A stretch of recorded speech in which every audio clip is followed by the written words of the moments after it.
Number 300।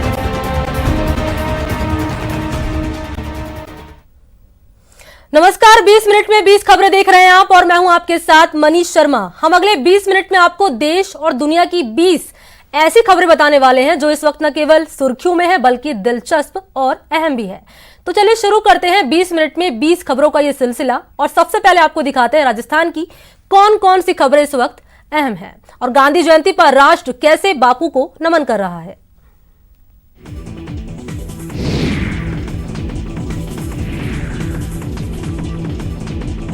इस factory को जिसने भी देखा उसके होश उड़ गए।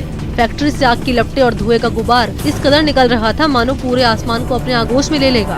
आपको बता दें कि यह उदयपुर के गुडली इलाके की तस्वीर है, जहां शुक्रवार की अहले सुबह आग लग गई थी। बताया जा रहा है कि ये आग शॉर्ट सर्किट की वजह से लगी थी और कुछ ही देर में इसने पूरी फैक्ट्री को अपने आगोश में ले लिया था। फैक्ट्री में आग देखकर आसपास के लोगों ने फायर ब्रिगेड को खबर कर दी थी, जिसके बाद दमकल की कई गाड़ियां मौके पर पहुंच गई थी और स्थानीय लोगों की मदद से बड़ी मशक्कत के बाद आग पर काबू पाया गया। शुक्रवार की सुबह सुबह जिसने भी इस मंजर को देखा उसके होश उड़ गए। फतेहपुर शेखावाटी के खूड़ी गांव के पास हाईवे पर दूर दूर तक खून के छींटे पड़े थे। ऊंट गाड़ी के टुकड़े और बेजान पड़े 2 इंसान ये बताने के लिए काफी थे कि यहाँ हुआ हादसा कितना भयावह था। बताया जा रहा है कि सुबह सुबह 4 लोग ऊंट गाड़ी पर सवार होकर खेत की ओर काम करने जा रहे थे और रास्ते में एक तेज रफ्तार ट्रक ने इनकी ऊंट गाड़ी को रौंद दिया। ट्रक की टक्कर में ऊंट गाड़ी पर बैठे 2 लोगों की मौके पर ही मौत हो गई और 2 लोग गंभीर रूप से जख्मी हो गए। इन दोनों को प्राथमिक उपचार के बाद सीकर के कल्याण अस्पताल रेफर किया गया। हादसे के बाद ट्रक ड्राइवर मौके से फरार हो गया था, जिसकी तलाश अब पुलिस कर रही है।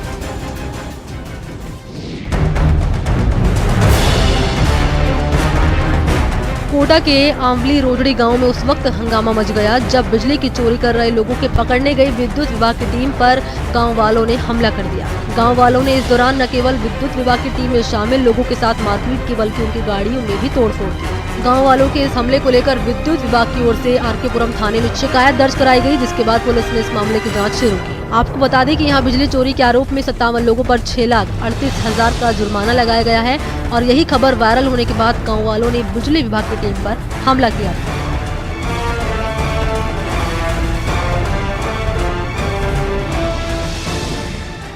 माफिया मुर्दाबाद, माफिया मुर्दाबाद, माफिया मुर्दाबाद, खड़ी होल्डर जिंदाबाद, खड़ी होल्डर जिंदाबाद। बूंदी जिले के नैनवा कस्बे में नारेबाजी कर रहे ये लोग थड़ी होल्डर्स हैं, यानी ये लोग चाय की दुकान वाले हैं। इन लोगों का कहना है कि जिस जगह पर ये पिछले 2 दशक से थड़ी लगा रहे हैं, कुछ भूमाफिया इन्हें वहां से जबरन हटाने पर लगे हैं। इतना ही नहीं, भूमाफिया इनके साथ अक्सर मारपीट और वसूली भी करते हैं।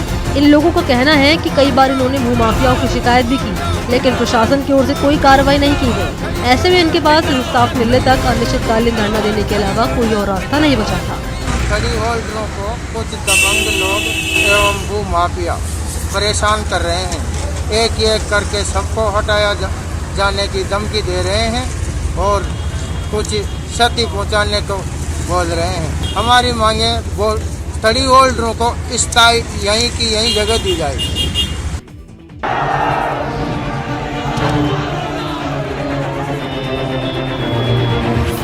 यूपी के हाथरस में हुए रेप और मर्डर के विरोध में राजस्थान के लोग भी शहर शहर धरना प्रदर्शन कर रहे हैं। हाथरस कांड के विरोध में कोटा के नयापुर इलाके में गुरुवार की रात कैंडल मार्च निकाला गया। इस कैंडल मार्च के बाद पीड़ित लड़की की आत्मा की शांति के लिए प्रार्थना भी की गई। 12 में भी हाथरस में दलित लड़की की हत्या के विरोध में कैंडल मार्च निकाला गया। खास बात यह कि इस कैंडल मार्च में सभी समाज के लोगों ने भाग लिया। श्री गंगानगर में सब समाज की ओर से हाथरस कांड के विरोध में शुक्रवार सुबह 9 बजे से दोपहर बाद 3 बजे तक बाजार बंद का ऐलान किया। इस दौरान व्यापारिक संस्थान और बाजार बंद रहे। श्री गंगानगर में बंद के दौरान विधायक राजकुमार गौड़ भी सड़क पर उतरे।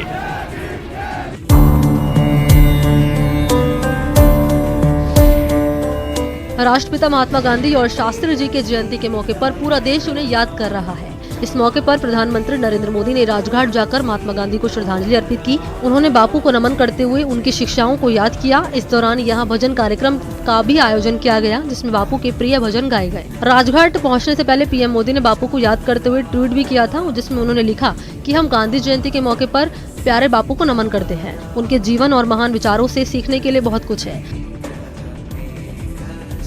बापू के आदर्श हमें समृद्ध और करुण भारत बनाने में मार्गदर्शन करते रहेंगे। राजघाट के बाद पीएम नरेंद्र मोदी विजय घाट पहुंचे। यहां उन्होंने शास्त्री जी की समाधि पर श्रद्धांजलि अर्पित की। विजय घाट शास्त्री जी का पूरा परिवार भी मौजूद था, जो उनकी समाधि पर पुष्पांजलि अर्पित करने आया था।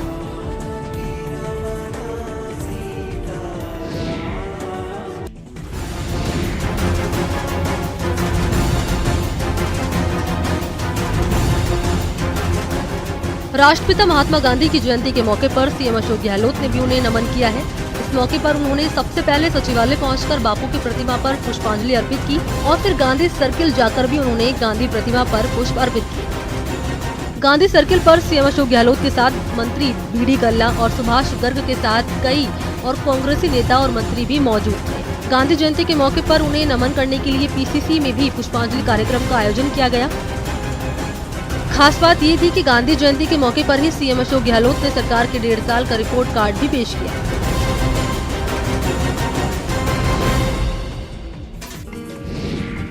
राष्ट्रपिता महात्मा गांधी हमेशा आम लोगों की फिक्र किया करते थे और उन्हीं के उद्धार के लिए काम भी करते थे। लिहाजा पूरे प्रदेश में उनकी जयंती के मौके पर अलग अलग कार्यक्रमों का आयोजन किया गया।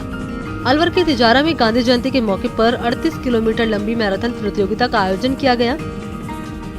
इस दौरान पर्यावरण संरक्षण और स्वच्छता का संदेश दिया गया। जैसलमेर के जवाहर राजकीय चिकित्सालय में गांधी जयंती के मौके पर सामूहिक श्रमदान से स्वच्छता कार्यक्रम का आयोजन किया गया। इस दौरान पूरे अस्पताल की साफ सफाई की गई। दौसा के गांधी तिराहे पर गांधी जयंती के मौके पर सर्वधर्म प्रार्थना सभा का आयोजन किया गया। इस दौरान प्रार्थना सभा में आम लोगों के साथ साथ कलेक्टर समेत कई अधिकारी और जनप्रतिनिधि भी शामिल हुए। बाड़मेर में राष्ट्रपिता की जयंती के मौके पर सीमा सुरक्षा बल की ओर से पौधारोपण कार्यक्रम का आयोजन किया गया। जैसलमेर में भी बापू की जयंती पर पुष्पांजलि कार्यक्रम और प्रार्थना सभा का आयोजन किया गया। बूंदी में राष्ट्रपिता महात्मा गांधी की जयंती के उपलक्ष्य में अलग अलग धर्म गुरुओं ने गांधी जी के प्रिय भजनों और शांति का पाठ किया। 20 मिनट में 20 खबर में राजस्थान की खबरों के बाद अब बात करते हैं देश भर की कुछ अहम खबरों की। हाथरस कांड में डीएम पर पीड़ित परिवार को धमकाने का आरोप लगा। हाथरस कांड में पीड़ित परिवार ने जिले के डीएम पर आरोप लगाया कि उन्हें धमकाया जा रहा है और उन पर बयान बदलने का दबाव डाला जा रहा है। डीएम ज्यादा ही चालबाजी कर रहे हैं। हम लोगों के साथ में इतना प्रेशर डाल रहे हैं जबरदस्ती कि हम लोगों ने इतने लोग तुम्हारे बात का कोई भरोसा नहीं है। पीड़ित परिवार से मिलने पहुंचे डीएम प्रवीण कुमार का एक वीडियो भी वायरल हो रहा है, जिसमें वो दरिंदगी की शिकार हुई लड़की के पिता से बात करते नजर आए। आरोप है कि इसी दौरान उन्होंने पीड़ित परिवार को धमकाने की कोशिश की। मीडिया वाले मैं आपको बता दूं, आज अभी आधे चले गए, कल सुबह तक आधे और निकल जाएंगे, 2-4 बजेंगे कल रात और हम ही आपके साथ खड़े हैं। अब आपकी इच्छा, आपको बार बार बयान बदलना नहीं बदलना है। दिल्ली के नारायणा इलाके से एक चौंकाने वाला वीडियो सामने आया, जिसमें एक पुलिस कांस्टेबल की मास्क न पहनने पर सिविल डिफेंस के लोगों ने जमकर पिटाई कर दी। बताया गया कि कांस्टेबल की उन लोगों से इस बात पर कहासुनी हो गई, जो इतनी बढ़ गई कि सिविल डिफेंस के कर्मचारियों ने उसे बीच सड़क पर पीटना शुरू कर दिया। सामने आए एक वीडियो में सफेद शर्ट पहने इस कांस्टेबल को कोई थप्पड़ मारता तो कोई डंडे से पीटता दिखा। इसके बाद वो लोग उसका कॉलर पकड़कर सड़क किनारे लाए और फिर उस पर थप्पड़ और घूंसे बरसाने शुरू कर दिए। सरेआम हो रहे इस हंगामे के दौरान वहां कई लोग मौजूद दिखे, लेकिन किसी ने पिट रहे कांस्टेबल को बचाने की कोशिश नहीं की। इस मारपीट में उसकी शर्ट तक फट गई। हालांकि थोड़ी देर बाद कुछ लोग आगे आए और बीच बचाव कर कांस्टेबल को छुड़ाया। मास्क पर पुलिस कांस्टेबल और सिविल डिफेंस के कर्मचारियों के बीच विवाद इतना बढ़ गया कि वो लोग कांस्टेबल को बीच सड़क पर पीटने लगे। हालांकि बाद में लोगों के बीच बचाव के बाद हंगामा शांत हो गया। बिहार के रक्सौल से दहशत से भर देने वाला एक वीडियो सामने आया, जिसमें बूढ़ी गंडक नदी में आए उफान से लोग मुसीबत में घिरे दिखाई दिए। नेपाल में हुई भारी बारिश की वजह से नदी का जलस्तर खतरनाक स्तर पर पहुंच गया, जिसका खमियाजा उन लोगों को भुगतना पड़ा जिनके घर बूढ़ी गंडक नदी के किनारे बने हैं। एक इलाके से सामने आई तस्वीर में नदी का रौद्र रूप उस वक्त देखने को मिला जब एक दुकान देखते ही देखते पानी में समा गई।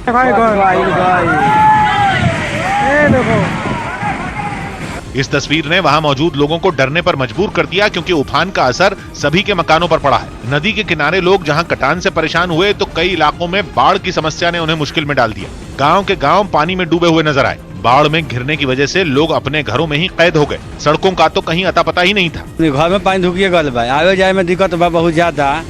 ओकरा बाद में हमने कोनो चीज तो मिलल नहीं। ऐसी ही तस्वीरें कई इलाकों में देखने को मिली। नेपाल में भारी बारिश की वजह से हर साल बिहार के इन इलाकों में लोगों को बाढ़ का सामना करना पड़ता है। लोगों का आरोप है कि उनकी परेशानी उस वक्त और बढ़ जाती है जब प्राकृतिक आपदा के साथ प्रशासन से भी उन्हें कोई मदद नहीं मिलती।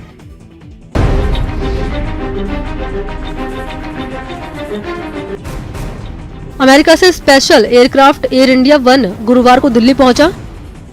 इस विमान का इस्तेमाल राष्ट्रपति, उपराष्ट्रपति और प्रधानमंत्री की यात्राओं के दौरान किया जाएगा। एयर इंडिया 1 में स्पेशल कम्युनिकेशन सिस्टम है। इसके जरिए हवा में ऑडियो वीडियो कम्युनिकेशन हो सकेगा और इसे हैक भी नहीं किया जा सकता। ये special aircraft advance defence system से लैस है और मिसाइल अटैक को नाकाम करके पलटवार भी कर सकता है। साथ ही इसमें हवा में ही ईंधन भरने की सुविधा है और ईंधन भरने के बाद ये लगातार 17 घंटे तक उड़ान भर सकता है। ये विमान भारत से अमेरिका तक करीब 12,500 किलोमीटर की दूरी एक बार में तय कर सकता है। दोनों विमानों की कीमत के बारे में बात करें तो उसकी कीमत करीब 8,458 करोड़ रुपए है और इसे उड़ाने के लिए हर घंटे करीब 1 करोड़ 30 लाख रुपए की लागत आती है। तो चलिए 20 मिनट में 20 खबरों में बात करते हैं कुछ अंतर्राष्ट्रीय खबरों की।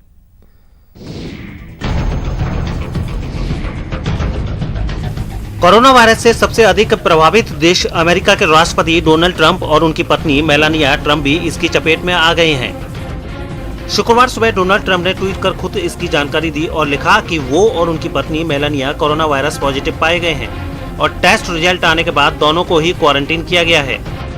आपको बता दें कि व्हाइट हाउस में डोनाल्ड ट्रंप की निजी सलाहकार होप हिक्स भी कोरोना की चपेट में आई थी।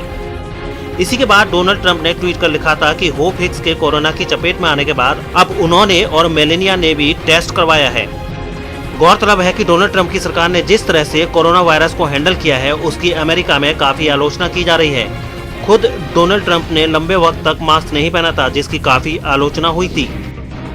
दुनिया भर में आतंकवाद फैलाने के लिए बदनाम पाकिस्तान अब आर्मेनिया और अजरबैजान के बीच जारी जंग में भी कूद पड़ा है। आर्मेनिया और अजरबैजान एक विवादित इलाके पर कब्जे के लिए जंग लड़ रहे हैं, लेकिन दो देशों की इस लड़ाई में अब पाकिस्तान भी शामिल हो गया है।